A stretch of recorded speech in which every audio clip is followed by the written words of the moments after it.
welcome back to my channel. For those of you that are new, my name is Marissa, also known as Homemaking with Marissa. In today's video, I am going to be taking you through my planner for 2021. Before we get into the planner, I want to talk about two areas that I use digital planning. I do a combination of digital planning and paper planning. I use digital planning for scheduled events.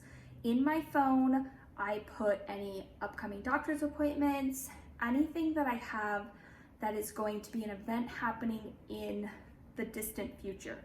Dentist appointments, dog grooming, things that school, there's a monthly pickup of school supplies, something that is not happening in the week that I'm in currently, I will put in my phone in just the Google Calendar. That is also nice because my husband, we both have iPhones, and my husband and I can share our calendars. I can send him digital calendar invites. A lot of times I'm the one that schedules our family appointments. If it's something I know he's going to need to know about and also be planning for, I will send him a calendar invite. I use digital planning for that, and I also use digital planning for our finances. Like, all of our finances are digital. I have my checkbook register is digital. Our monthly budget is digital. I use a free I just looked in the App Store for checkbook register and have that on my phone. And I also use the EveryDollar app, the free version, which is something created by Dave Ramsey. That is nice because, again, my husband and I can both access that app. And if he spends money, he can enter it digitally into the app, and I immediately see it. If he purchases an item in, say, our miscellaneous budget, I know we're both on the same page about how much money is left in each category throughout the month. And we've tried to do paper versions of budgets, but find that it's just, for our family, it's far more effective and cohesive if we just use a digital format for those two areas. Everything else goes into a paper planner. This is a planner that I ordered about a month ago. It is a daily planner. I will take you through exactly how I use this and how I plan a full week, and a close-up on some of the features of this planner. Before we dive in, if you're new to my channel and haven't done so already, please hit the red subscribe button and turn on bell notifications so that you are notified anytime I upload a new video. Here is the cover of the planner. To start with, you can personalize it. I just put my first name on here.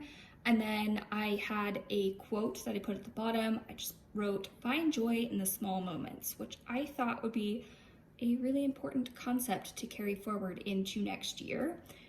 As mentioned earlier, I have been using this for a full month. I wanted to make sure before I talked about it on my channel that it was checking all the boxes of things that I am looking for in a planner. At the beginning of the planner, I am not going to go through the sections that I've already filled out just because there's a lot of personal information in this book.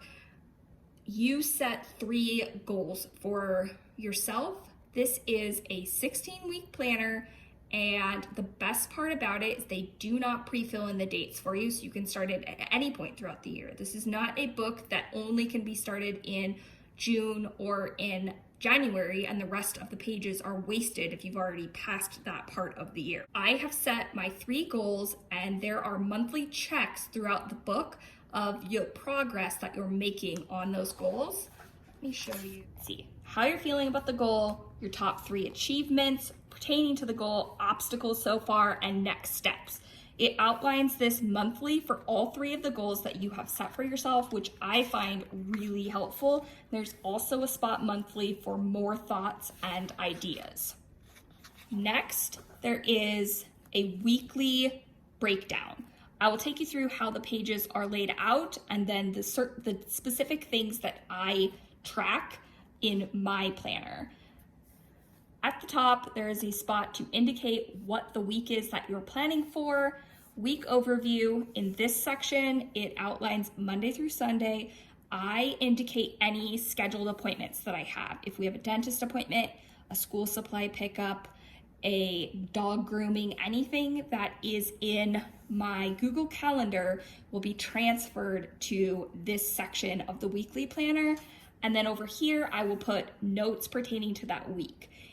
It is Christmas season currently, and I have been putting any gifts that I still have outstanding that I would like to finish purchasing that week in this section.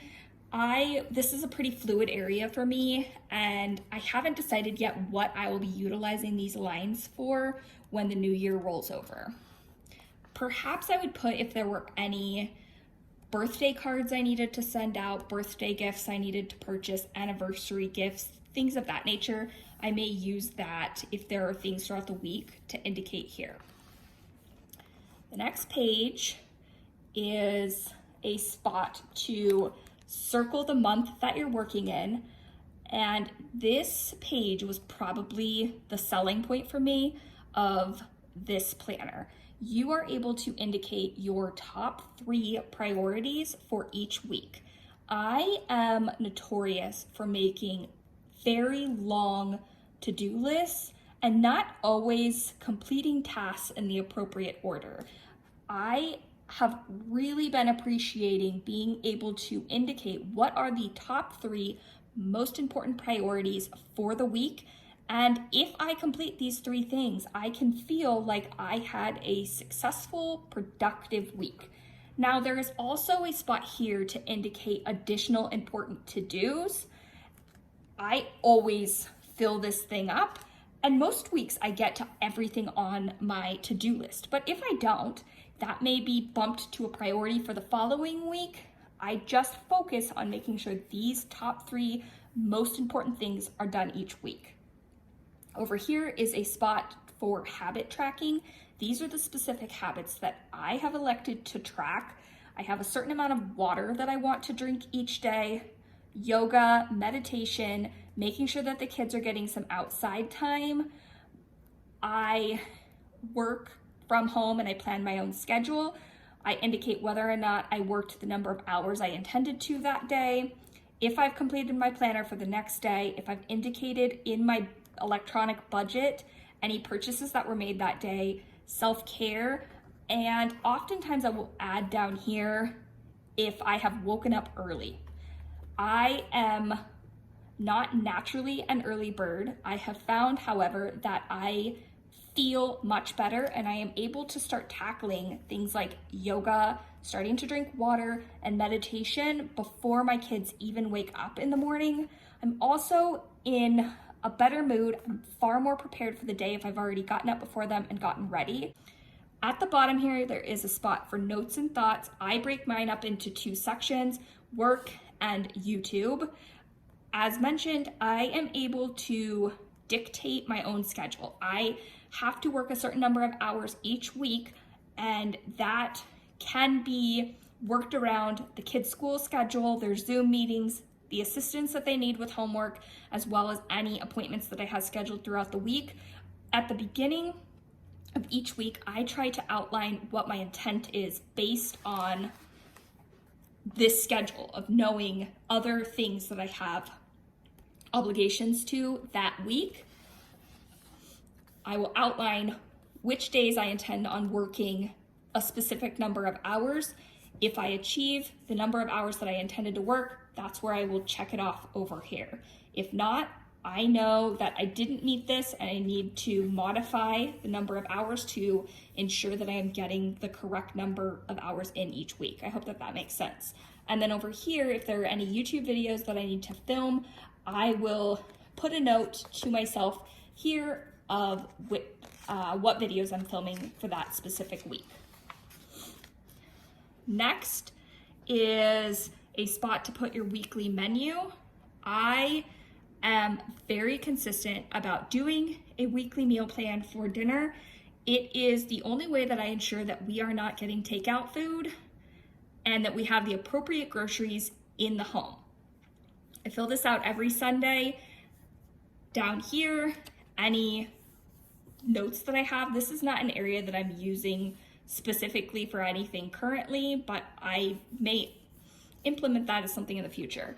And then over here, I keep a running list from the prior week. So the prior week, if we run out of anything, I will go to the next week's shopping list and I will add it to the list so I know to pick it up at the store. So if I bake bread and we run out of flour, for example, I would go flip to the next week, add to the shopping list. When I do place my grocery order, I need to purchase flour. Over here, there is a spot to put the date, and it's outlined daily sheets for Monday through Sunday, which I like. A lot of planners will split the weekend, which I like each day to have its own full page. I will outline our schedule, any Zoom meetings that the kids have, the hours that I intend to work, and any other odd and end things throughout the day that need to be accomplished at a specific time, I will put here. You are able to then prioritize your top 3 most important tasks for that specific day and your to-do list for the day. I find something very satisfying about being able to check things off of a to-do list, and it keeps me far more focused. And if there's a moment where I feel like I should be being productive, but I don't necessarily know what to do, this is very handy to be able to reference. I always fill this page out the night before. If I am filling out, for example, Monday, on Sunday night, I would sit down with this and I would fill out, what are my priorities tomorrow? What do I need to get accomplished? What's our schedule? Down in the notes section, I utilize this to indicate what I am having for dinner. So I will put what we're having for dinner that night. If I have a YouTube video going live, I will put the video that's going live and how many hours I have worked for the week, and then how many hours I still need to work that week. And then down here, I will put, at the end of the day, I will come back to this page and I will write down what I feel like went well that day, what I'm grateful for that day, and something that made me smile. This is a concept I heard about recently.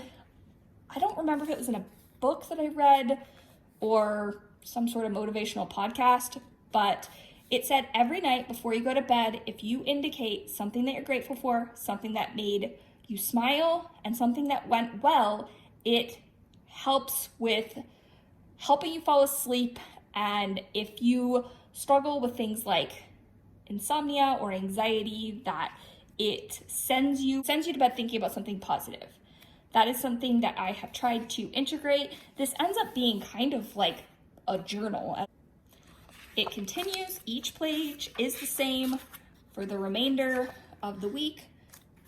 You can see Friday, Saturday, Sunday, each page is the same, and then it starts over the next week.